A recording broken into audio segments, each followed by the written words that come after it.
Olá, irmãos, graça e paz, tudo bem com vocês?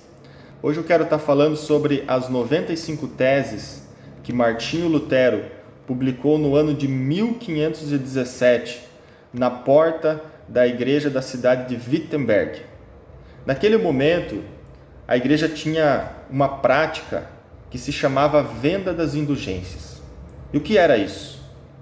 Era um documento oficial que a igreja emitia para perdoar os pecados das pessoas. Então isso se tornou um grande comércio para a igreja.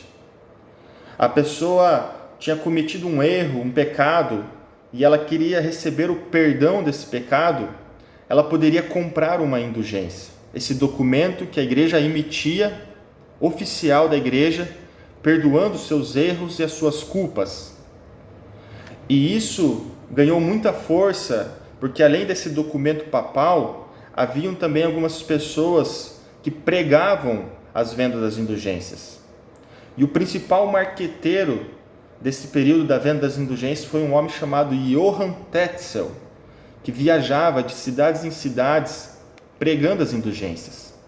Outra maneira que a igreja utilizava para vender as indulgências era através das relíquias que a igreja possuía. Então a igreja fazia alguns eventos, expunha todas as suas relíquias, e as pessoas, multidões, vinham para conhecer aquelas relíquias, e ali então elas tinham o direito de comprar algumas dessas relíquias, outras não, a igreja não permitia outras serem vendidas. E isso também foi uma outra fonte da igreja arrecadar muito dinheiro.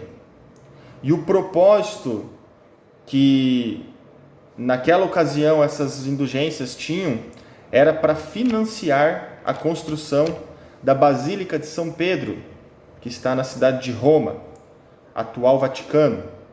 O Papa Leão X tinha emitido a permissão para que esses pregadores vendessem as indulgências, com esse propósito, com esse intuito de que fosse ali arrecadado recursos para finalizar a construção da Basílica, que já tinha se iniciado há muitos anos atrás e foi concluir-se apenas alguns anos mais à frente ainda. Então o que acontece? Esse homem chamado Tetzel, ele viajava de cidades em cidades, fazendo essas exposições das relíquias e vendendo essas indulgências. Quando chega essas vendas das indulgências na região de Wittenberg, que era a região de Lutero, Lutero fica muito incomodado com isso. E ele começa então a elaborar as suas 95 teses.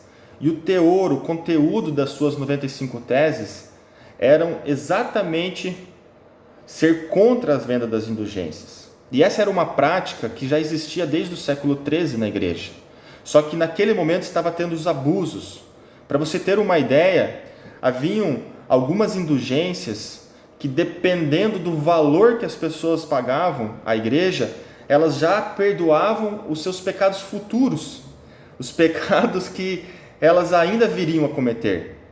E isso tudo começou a incomodar Lutero, porque ele entendia que essa prática de vender o perdão dos seus pecados acabava fazendo com que as pessoas não tivessem o verdadeiro arrependimento, que elas não ficassem aflitas com os seus erros e com os seus pecados, que elas encontrariam um caminho mais fácil para adquirir o perdão dos seus pecados e não terem um verdadeiro arrependimento e mudarem as suas vidas e as suas práticas.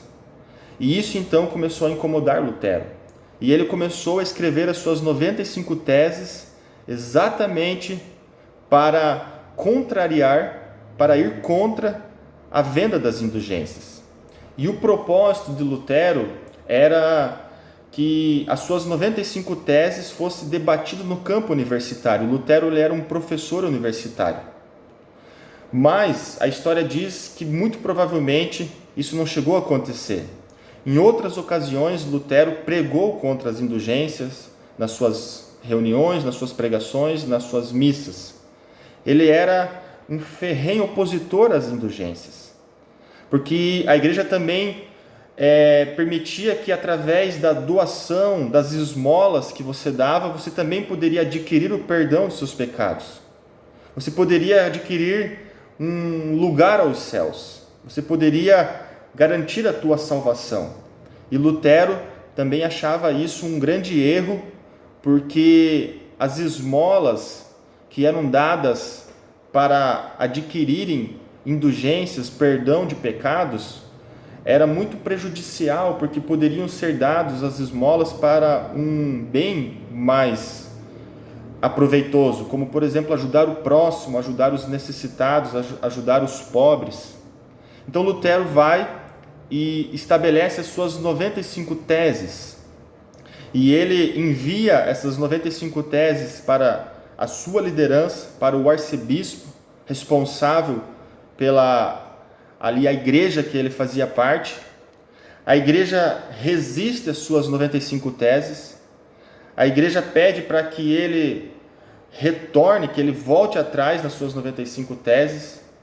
Lutero luta dentro dele, porque ele entendia que aquilo era o certo, e ele pedia para que Deus o fortalecesse a ele seguir em frente.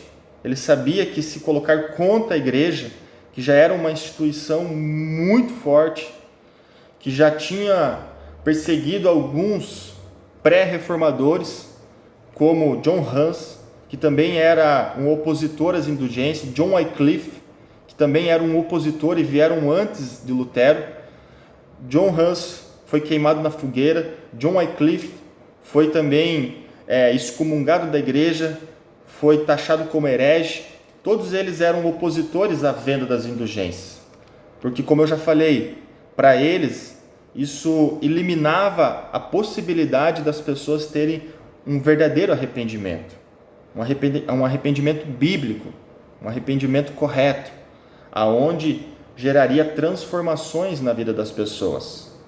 E Lutero, então, ele se fortalece em Deus, ele resiste a essa imposição da igreja para que ele retornasse, se retratasse sobre as suas 95 teses. Inclusive, ele diz que se eles provassem pelas escrituras que os seus escritos estavam errados, ele se retratava. Caso contrário, ele iria permanecer firme na sua convicção. Vocês conhecem a história. A igreja, então, dá o decreto de que Lutero ele era um herege, ele é excomungado, ele é expulso da igreja. Lutero, então, pega as suas 95 teses, imprime elas e publica elas no dia 31 de outubro do ano 1517. E ali, então, inicia-se a Reforma Protestante. Então, hoje, o dia que é comemorado a Reforma Protestante é no dia 31 de outubro, porque foi exatamente nesse dia, nesse mês, que Lutero publicou as suas 95 teses. Outros imprimem as suas 95 teses, republicam as suas 95 teses, e essas teses começam então a se espalharem por toda a Europa. E ali então a Reforma Protestante começa a ganhar corpo, força, até o momento que a igreja precisa retroceder em algumas posições, e a igreja então precisa ceder para que algumas mudanças internas realmente viessem a acontecer. Agora, é interessante nós imaginarmos, porque as vendas das indulgências cessaram na igreja. Durante os próximos anos ainda foram acontecendo, até chegar no ano de 1567, um outro Papa, ele então publica um decreto que era proibido negociar as indulgências, e isso tudo foi fruto dessa luta, dessa batalha que Lutero e alguns outros reformadores iniciaram alguns anos anteriores. Porém, nos dias de hoje, infelizmente, algumas igrejas ainda e alguns pastores, eles praticam uma forma muito semelhante da venda das indulgências. Nós conhecemos algumas igrejas que ainda vendem o óleo ungido, o pano ungido, que vendem um pedacinho de tijolo. Teve uma ocasião aqui no Brasil de uma igreja que vendeu um pedacinho de tijolo por R$200. O pedacinho de tijolo custa, acho que, centavos. Não deve custar nem 50 centavos. E o líder dessa igreja disse que o propósito era arrecadar R$20 milhões. E, queridos, o mais triste é que muitas pessoas compram, muitas pessoas acreditam nessas mentiras e, infelizmente, tudo isso por desconhecerem a verdade ou pela ignorância, dessas pessoas, ou às vezes, inclusive, algumas delas, pela inocência. Mas é muito triste vermos ainda algumas pessoas, líderes, algumas igrejas ainda fazendo um comércio com a salvação de Deus. Quando nós vamos olhar para a Bíblia diz totalmente o contrário. Lá em Romanos capítulo 6, a Bíblia diz que o salário do pecado é a morte, mas o dom gratuito de Deus é a vida eterna. Ou seja, o dom gratuito de Deus, que é a vida eterna, não tem preço, não tem como você comprar. Efésios capítulo 2, versículo 8 diz: pela graça sois salvos, mediante a fé. Ou seja, é pela graça, é gratuito que nós somos salvos. Não há nada que nós precisamos fazer, não há nada que nós precisamos fazer para adquirir a nossa salvação. Não há nada. A Bíblia diz em Colossenses que o escrito de dívida que era contra nós já foi pago na cruz. Jesus pegou essa dívida que nós tínhamos por causa dos nossos pecados, rasgou essa dívida e cravou ela na cruz. E hoje a nossa salvação, ela está única e exclusivamente baseada em nossa fé. Então, se você crê que Jesus morreu por você, morreu no seu lugar, pagou os seus pecados, você tem direito à salvação. Você pode receber gratuitamente a salvação de Deus, porque é um dom de Deus, é um presente de Deus. Não é pelas nossas obras, para que ninguém venha a se gloriar. Então, queridos, que nós possamos ser uma igreja que entende que não existe mais nada que nós possamos fazer para recebermos a nossa salvação. E que o esforço que Lutero fez para que as vendas das indulgências cessassem na igreja e que realmente existisse um verdadeiro arrependimento no coração daqueles homens, possa também, nos nossos dias, acontecer da mesma forma. Que nós continuamos firmes, orando contra os abusos da igreja, para que Deus crie dentro da igreja um ambiente justo e um ambiente bíblico. E que nós possamos, quando nós pecarmos, dobrarmos nossos joelhos, orarmos, nos arrependermos, pedirmos perdão a Deus, para que assim então nós recebamos o verdadeiro perdão que só Deus pode dar e não os homens. Que Deus te abençoe. Até o próximo vídeo.